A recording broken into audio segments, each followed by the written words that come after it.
करना कहीं भी देशद्रोह गुनाह की कैटेगरी में नहीं आता है। तो ये संविधान की बहुत बड़ी जीत थी।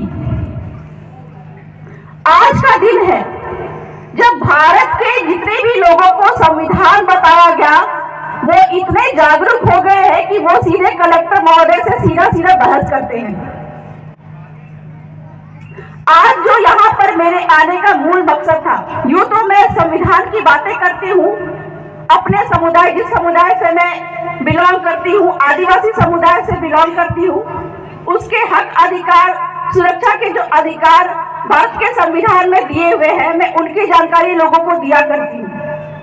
लेकिन वर्तमान समय में भारत के जो भी पिछड़े समुदाय है, दलित समुदाय है, उनके साथ में बहुत बड़ा एक अत्याचार होने वाला, जिसकी बात मैं शुरुआत में ही कह चुकी हूँ कि भारत का संविधान खत्म होने वाला है। और जिसकी बात हमारे जो वक्ता गए उन्होंने कहा भी था कि भारत हिंदू राष्ट्र बनने वाला है।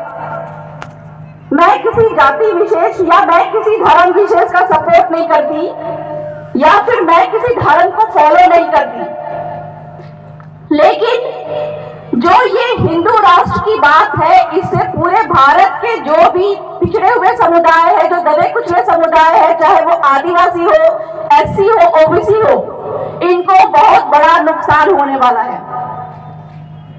आप लोगों ने शायद सुना भी होगा यूनिफॉर्म सिविल कोड के बारे में, यानी कि एक समान नागरिक संहिता के बारे में। ये एक समान नागरिक संहिता क्या है?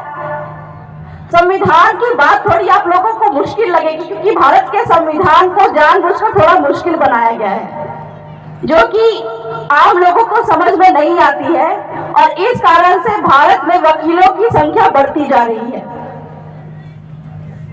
तो यह जो यूनिफॉर्म सिविल कोड है, ये संविधान के अनुच्छेद 44 में दिया गया है। एक समान नागरिक की संहिता की जो बात कर रही हूँ, संविधान के अनुच्छेद 44 में कहा गया है, जिसके अनुसार राज्य कोशिश करेगा कि पूरे भारत भर के लोगों को एक समान नागरिक संहिता में लाया जाए।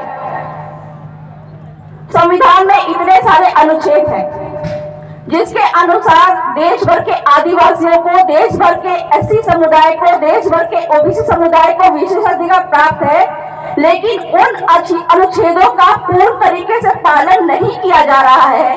और जिस चीज से हम लोगों को सबसे बड़ा नुकसान है, जिसको मानने के लिए राज्य और सरकारें बाध्य नहीं है, उस अनुच्छेद का पालन करने के लिए वो इतना उतावल क्यों हो रही है? क्यों?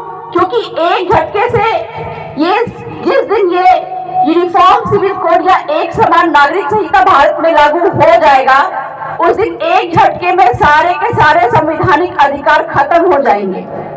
और वो जो बात कर रहे हैं मनुस्मृति की, जाति व्यवस्था तो खत्म हो जाएगी, लेकिन वो जो वैश्य शूद्र ब्राह्मण क्षत्रिय वाली जो व्यवस्था है, मनुस्मृति है, वो लागू हो जाएगा।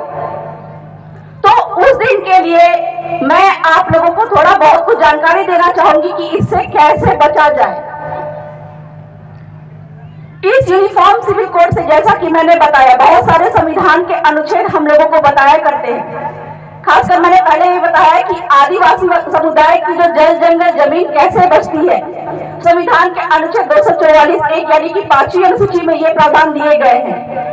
लेकिन साथ ही साथ जो एससी कम्युनिटी, उनके साथ में ये जो व्यवस्था है संविधान में, भारत के संविधान के साथ साथ में हर राज्य के लैंड रेवेन्यू कोड यानी कि राजस्व संहिता और आपके जो भी जमीन के टेनेंसी एक्ट है यानी काश्तकारी अधिनियम है, उसमें एसटी और एससी की जमीन को सीधे तरीके से नहीं लिया जा सकता। इसको लेने के पहले कलेक्टर महोदय को यह अधिकार प्राप्त है कि उनकी पूर्व मंजूरी लेना आवश्यक होगा।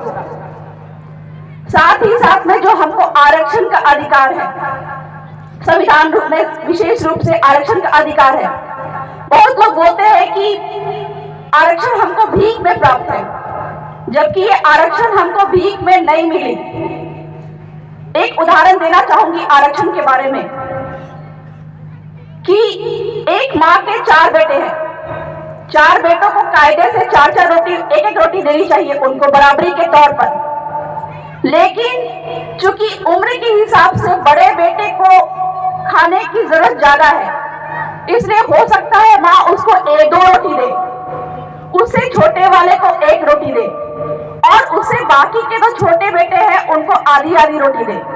यही है आरक्षण की व्यवस्था कि जिनके पास में ज्यादा जमीन है या फिर जिस क्षेत्र पर उनका विशेषाधिकार या जिस क्षेत्र में उनका जनसंख्या ज्यादा है, उसी आधार पे ही उनको आरक्षण का अधिकार प्राप्त है। ये हमको भीख में नहीं मिली हुई है।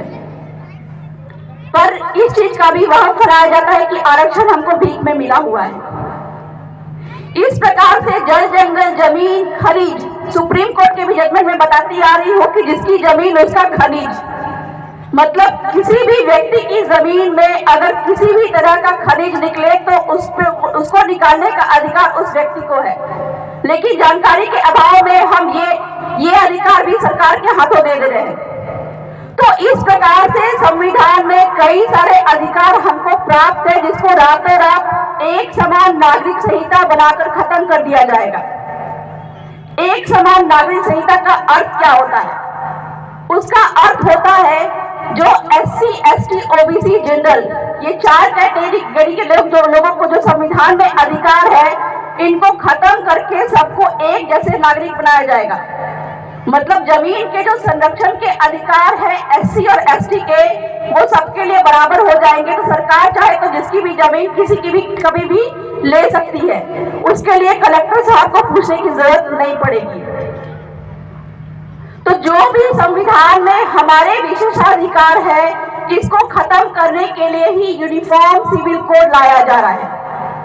साथ ही साथ में जो सबसे ज्यादा नुकसान होगा तीन कम्युनिटी को, जाति कह लीजिए या फिर समुदाय कह लीजिए। पहला है आपका जो ईसाई समुदाय, दूसरा है मुसलमान समुदाय और तीसरा है आदिवासी समुदाय। क्यों? क्योंकि ये जो 3 समुदाय है, इनके अपने पर्सनल लॉ हैं। कानून की जानकारी जो रखते होंगे उनको पता होगा कि मुस्लिम समुदाय के अपने अलग मुस्लिम पर्सनल लॉ होता है, जिनके अनुसार उनकी अलग शादी व्यवस्था होती है। ठीक वैसे ही आपके जो आदिवासी समुदाय है, इनका अपना अलग कस्टमरी लॉ होता है, यानी कि रूढ़ी प्रथा होता है, जिसके अनुसार वो संचालित होते हैं।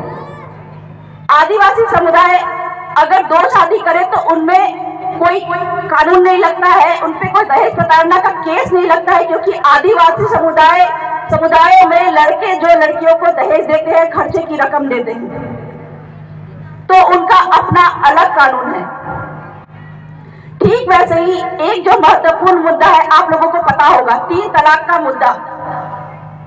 वर्तमान में जो चल रहा था 3 तलाक का मुद्दा, जिसके अनुसार 3 तलाक को, मुस्लिम समुदाय के 3 तलाक को बदनाम करके उसको खत्म किया गया कि ये उनके मौलिक अधिकारों का हनन करती है। लेकिन असल में ये 3 तलाक क्या था? 3 तलाक का मतलब होता था, जो कि वर्तमान में शादी व्यवस्था में भी चलता आता है, जो हमको कोर्ट ये ऑर्डर देती है। पहले तलाक में कोई व्यक्ति जिसको तलाक लेना है, लड़के लड़की को तलाक लेना है, 6 महीने आप दूर रहो, दूर रहकर देखो, अगर आपको वहां पे एडजस्ट होता है, याद आती है, तब जाके ये तलाक खत्म हो जाएगा। फिर भी अगर एडजस्ट नहीं होता तो 6 महीने या 3 महीने आप साथ में रहकर देखो। और जब तीसरा तलाक में फिर भी अगर आपको लग रहा है कि आप दोनों में मतलब जो कहा जाए कि एक दूसरे से बन नहीं रहा है, पति पत्नी में बन नहीं रहा है, तब जाकर तीसरा तलाक होता है। तो ये जो तलाक की व्यवस्था थी, 3 तलाक की व्यवस्था थी, जो कि मुस्लिम समुदाय के बीच की व्यवस्था थी, जिसपे किसी भी कानून को वहां पे हस्तक्षेप करने का अधिकार नहीं था। ये अधिकार सरकारों ने छीन लिया और वहां पे संशोधन किया, और वहां पे मुस्लिम समुदाय को ये अधिकार था, जैसा कि हमारे संविधान के अनुच्छेद 13(1), 13(2) और 13(3) में हमको ये अधिकार है कि संविधान के पहले के जो भी कानून हैं, उनमें अगर संशोधन हो रहा हो, या संविधान का अनुच्छेद यानी 1950 के बाद के बन रहे कानून को हम चाहे तो रोक सकते हैं। कैसे? लोकतंत्र के माध्यम से। लोकतंत्र में हम शांतिपूर्वक धरना, विरोध प्रदर्शन या फिर ज्ञापन के माध्यम से वर्तमान के कानून या पहले के कानूनों को रोक सकते हैं, या भी किसी भी तरह का हम पे भी अत्याचार हो रहा हो इसको हम रोक सकते हैं। इसको ही लोकतंत्र कहा गया है, जिसको संविधान में हमको ये अधिकार दिलाया गया है। और अंतिम में कोई उपाय नहीं बचे तो हाई कोर्ट, सुप्रीम कोर्ट जाकर हम इस चीज को रोक सकते हैं। ये हमको संविधान ने अधिकार दिया है। तो ये 3 तलाक के माध्यम से जो भी उनके रूढ़ी प्रथा थे उनको छीनकर सरकारों ने अपने हाथों में ले लिया। ठीक वैसे ही आदिवासी समुदाय के साथ में है। दूसरी बात है कि वर्तमान में और ये सारी चीजें जो हो रही है कि आदिवासियों के कस्टमरी लॉ या फिर मुस्लिम के पर्सनल लॉ या फिर कहा जाए कि ईसाई समुदाय के जो ईसाई पर्सनल लॉ को खत्म करने की जो साजिश है वो क्यों हो रही है, ताकि हिंदू राष्ट्र बनाया जाए। और हिंदू राष्ट्र बनाने के बाद में यूनिफॉर्म सिविल कोड आएगा, यानी कि एक समान नागरिक संहिता। और जब एक समान नागरिक संहिता आएगा तो ये भारत का संविधान को भी बदला जाएगा। ऐसे भी इतिहास रहा है भारत का संविधान को बदलने का, क्योंकि अंग्रेजी संविधान जो था वो 1905 का संविधान था अंग्रेजी, उसको बदल के 1909 में संविधान लाया गया, उसको बदल के 1919 में लाया गया और उसको बदल के 1935 का संविधान किया गया। और उसी के कुछ भागों को वर्तमान के संविधान में भी डाला गया। तो इस 70 सालों में भारत के संविधान को बदला नहीं गया, संशोधन तो बहुत हुए, बदला नहीं गया। वर्तमान के समय में अगर भारत के संविधान को बदला जाता है तो हमको उससे आपत्ति नहीं है, क्योंकि हमारे जो समुदाय जो है, अपने अपने समुदाय, SC समुदाय, ST समुदाय, OBC समुदाय या फिर जो हमारे धार्मिक लोग हैं, इनके जो अधिकार है वो जो कि तो इसमें डाला जाएगा। लेकिन अगर एक बार हिंदू राष्ट्र बन गया उसके बाद या फिर यूनिफॉर्म सिविल कोड पहले आता है, दोनों ही स्थिति में संविधान को खत्म कर दिया जाएगा और हमारे जो अधिकार सुनिश्चित है हमारे संविधान में, वन व्यवस्था तो वही रहेगी, सारे जो हमारे अधिकार तो खत्म हो जाएंगे SC, OBC, जनरल, ST के, और साथ ही साथ में सबको एक समान केवल दिखाया तो जाएगा, लेकिन हमारे सारे अधिकार को खत्म कर दिया जाएगा और वन व्यवस्था और मनुस्मृति लागू हो जाएगी। तो इस प्रकार से मैंने ये बताया कि हिंदू राष्ट्र बनाया जाएगा। हमको हिंदू राष्ट्र बनने से कोई ऐतराज नहीं है, आप हिंदू राष्ट्र बनाइए। मैं भारत के संविधान के पहले के जो इतिहास है भारत का, उसको मैं पढ़ चुकी हूँ। जो 1947 जब देश आजाद होने वाला था, उस समय पर क्या होने वाला था, हिंदू राष्ट्र क्यों, भारत कैसे बनने वाला था, या फिर पाकिस्तान कैसे बना, ये सारी बातें सारी मैं जो पढ़ चुकी हूँ। उस समय पे धार्मिक आधार पे 2 देश बनने वाले थे, पहला था भारत और दूसरा था पाकिस्तान। पाकिस्तान ने तो मुस्लिम राष्ट्र बनाकर अपने अलग देश ले लिया, लेकिन भारत ने ये स्वीकार किया कि यहाँ के सारे धर्मों के लोगों को हम संरक्षण देते हुए, उनके धर्म के अधिकार को हम कायम रखते हुए भारत का संविधान लागू करेंगे। हम कोई एक विशेष राज्य नहीं बनाएंगे, कोई एक विशेष राष्ट्र नहीं बनाएंगे। तो भारत उस समय पे हिंदू राष्ट्र बन सकता था, मुस्लिम राष्ट्र बन सकता था, ईसाई राष्ट्र बन सकता था, लेकिन भारत की प्रस्तावना में भारत को धर्मनिरपेक्ष राज्य बताया गया, धर्मनिरपेक्ष राष्ट्र बताया गया। लेकिन आज उसी चीज का पालन करने के लिए सरकारें जो है लोगों को बाध्य कर रही है। सबसे पहले तो प्रस्तावना में जो धर्मनिरपेक्ष शब्द था उसको बदलकर पंथ निरपेक्ष बताया गया। साथ ही साथ में ये जो सभी धर्मों को मानने की हमारी आजादी थी, हम पे जो रातों रात अत्याचार हो रहा है धार्मिक माध्यम से, हमारे जो पर्सनल लॉ को खत्म करने के माध्यम से रातों रात जो अत्याचार हो रहे हैं, उसमें जो सबसे पहला जो मैंने बताया कि मुस्लिम समुदाय के पास में वो जो 3 तलाक या फिर उनके पास में जो पावर था, अभी जैसे भाई ने बताया भी कि जो एनआरसी का मतलब क्या होता है, एनआरसी और CAA कानून के बारे में भी आप लोग जान ही रहे होंगे। एनआरसी का मतलब क्या होता है कि जो भी भारत के नागरिक नहीं है उनको इस देश से निकाला जाए। लेकिन वर्तमान की सरकारों की साजिश ये है किसी एक विशेष समुदाय पे हमला करके उस समुदाय को देश से बाहर निकालने का। ठीक वैसे ही एक दूसरा जो है, मतलब मुस्लिम समुदाय का अपना पर्सनल लॉ है, वो हिंदू मैरिज एक्ट या हिंदू राष्ट्र या फिर यूनिफॉर्म सिविल कोड को लागू करने के लिए बहुत बड़ा बाधक है। इस कारण से मुस्लिम समुदाय पे एनआरसी और सीएए के माध्यम से हमले करवाए जा रहे हैं। हमले करने का मतलब मेरा ये है कि बोली के माध्यम से, लिखने के माध्यम से, और एक दूसरा चीज भी है जो कि ईसाई समुदाय के साथ में हो रहा है, वो है डीलिस्टिंग का। डीलिस्टिंग के माध्यम से उनको कहा जा रहा है कि या तो आप ईसाई धर्म छोड़ो या तो अपना जो है मूल धर्म में वापसी करो। और मूल धर्म को वो कहते हैं कि सनातन धर्म या हिंदू धर्म।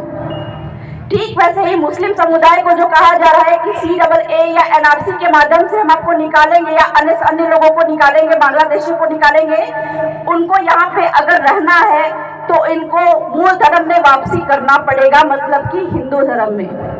तो इन सारे चीजों का लास्ट में जो सारांश निकल कर आता है कि अगर भारत में रहना है तो आपको या तो सनातन धर्म या हिंदू धर्म को मानना पड़ेगा, जिसकी वजह से हिंदू राष्ट्र बनेगा। हिंदू राष्ट्र बनेगा तो यूनिफॉर्म सिविल कोड लागू होगा, सब पे एक समान नागरिक संहिता लागू होगी और सबके जल, जंगल, जमीन, खनिज पे हमारा रातों रात अधिकार होगा। हम जिसकी जमीन चाहे उसकी रातों रात ले सकेंगे। यहाँ पे हमको कोई भी कानून या कोई भी संविधान हमारा बाधक नहीं बनेगा। ये है उनका प्लान हिंदू राष्ट्र का और आपका जो यूनिफॉर्म सिविल कोड का। मैंने पहले भी बताया कि आप हिंदू राष्ट्र बनाइए, आप हिंदू धर्म को मानिए, हमको उससे कोई आपत्ति नहीं है। मैं किसी धर्म, किसी समुदाय की विरोधी नहीं हूँ, लेकिन हमारा जो पर्सनल लॉ है, आदिवासियों का जो कस्टमरी लॉ है, आदिवासियों के कस्टमरी लॉ के साथ साथ में हमारा जो समुदाय का अधिकार है, जो एससी समुदाय है, एसटी समुदाय है, ओबीसी समुदाय है, इसको अपने रीति रिवाज, परंपरा और अपने जो कस्टम सिस्टम की वजह से जो सामुदायिक अधिकार प्राप्त है, इसको छीना जा रहा है। इस चीज को अगर हिंदू राष्ट्र या फिर यूनिफॉर्म सिविल कोड में खत्म किया गया, हमको उससे आपत्ति होगा।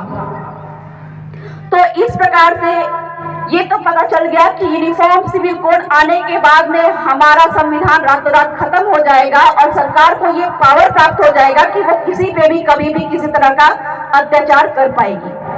लेकिन इससे इसको रोकने का उपाय क्या है? जो डीलिस्टिंग की भी बात कर रहे हैं, मैंने पहले भी बताया कि ये तीन जो समुदाय हैं, आपका मुस्लिम पर्सनल लॉ को मानने वाले, ईसाई पर्सनल लॉ को मानने वाले और कस्टमरी लॉ यानी कि आदिवासियों की रूढ़ी प्रथा को मानने वाले, और बाकी के समुदाय को तो हानि है ही, ठीक है। इनसे उनको ज्यादा आपत्ति है क्योंकि वो यूनिफॉर्म सिविल कोड और हिंदू राष्ट्र के बाधक है। इसलिए इस समुदाय पे वर्तमान में बहुत सारे अत्याचार बढ़ते जा रहे हैं। तो आज के दिन में मैं यहाँ पे उपस्थित लोगों के माध्यम से पूरे देश के समुदाय को, एससी, ओबीसी, एसटी समुदाय और ये जो दो धार्मिक समुदाय है, आपके मुस्लिम समुदाय और ईसाई समुदाय, इनको मैं एकजुट होने का आह्वान करती हूँ इस मंच के माध्यम से, और लोकतंत्र का उपयोग करके यूनिफॉर्म सिविल कोड या फिर हिंदू राष्ट्र की जब भी बात आए तो शांतिपूर्वक विरोध, धरना, प्रदर्शन, ज्ञापन के माध्यम से यूनिफॉर्म सिविल कोड को रोके। इस मंच के माध्यम से पूरे देश भर के एससी, एसटी, ओबीसी समुदाय को मेरा ये आह्वान है, अनुरोध है।